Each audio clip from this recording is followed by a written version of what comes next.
Hey y'all, thanks for stopping by.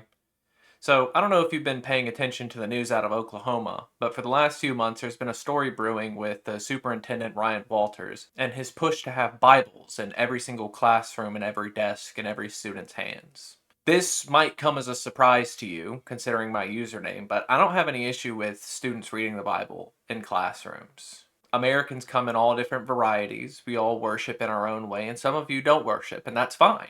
You have that right. You have the privilege of doing that in the United States to choose for yourself. And if a student wants to read their Bible, the student wants to pray before a test, go for it. We should give every student their space to do that as well. Some religions require you to pray in specific ways, and if that is your religious practice, you should be accommodated for it. But when it comes to the school curriculum pushing for this, that's where it gets a little weird, especially with public schools. When it comes to private education, if you have theology classes or if you teach apologetics, it's that's part of your curriculum, go for it. But for public schooling, there definitely shouldn't be a focus on just a singular religion. If you're going to have one holy book, specifically, it needs to have holy books for all of them. This is already a weird enough story with trying to mix religions with our school system. But then you get into the specifics of what was needed in these Bibles and where they're going to find them at and source them from. Part of the initial requirements for these Bibles were to have in them the Bill of Rights, the Constitution of the United States of America. Now, that shouldn't be in any Bible at all. I believe it's Deuteronomy 4:2, specifically is a verse about not adding words or removing words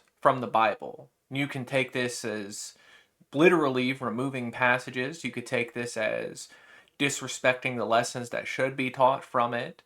A big problem with this, especially, is when it comes to undereducated masses. Priests could change the lessons at will to suit their narratives or to suggest certain behaviors that might not necessarily be in line with the teachings of the Lord. Now, what's weird about this is there is a Bible out there that is sold that does include these things among some other stuff.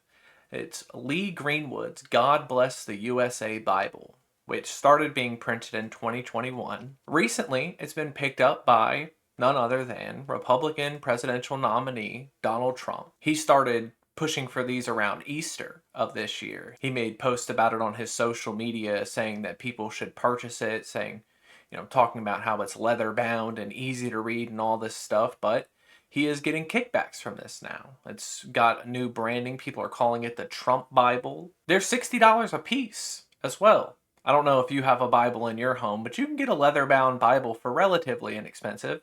I would say $20 around that cost, so 3 times the price for the branding. Lee Greenwood, God Bless the USA, and Trump. So you're probably catching on to the problem now. If you have this push to have Bibles in every classroom, and your Bible needs to have certain specific requirements that no other Bible on the market has but one, and that one is linked to a presidential candidate, it sort of seems like you're using taxpayer funds to line the pockets of a presidential nominee to support partisan efforts in the guise of supporting the children. Which, let's be honest, that's really what the GOP is all about lately. They claim they're the party of family and fraternity, but they will do anything to make a dollar over the common American people. Now, the superintendent is being sued at this point because people have made that connection. They do realize that there's some fraud going on here. I don't really see how he thought he could get away with something like this. It seemed too obvious when you even look at it for more than a few seconds, but when you have a political climate and a party who wants you to focus on inconsequential culture wars, you won't notice the actual heinous actions that they're taking behind the scenes with your money that could be used for feeding our children, but instead we're giving it to Republican nominees who only seek to divide us. I hope the lawsuit goes through. I hope the superintendent gets kicked off the board. I hope this serves as a lesson to all these people who got on school boards with the hopes to push their political agendas and partisan efforts onto our kids. Just let them get educated. Just let them learn what they need to. We can give them the Declaration of Independence and the Bill of Rights and all this stuff in your regular social studies books.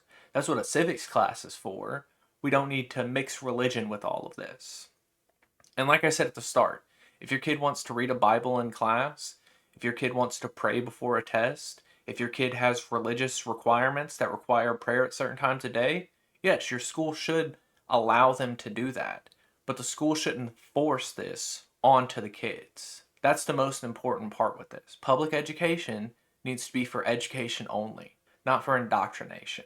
But until we see some more news about this lawsuit, until this guy gets raked over the coals for everything he owns, y'all try to have a good day.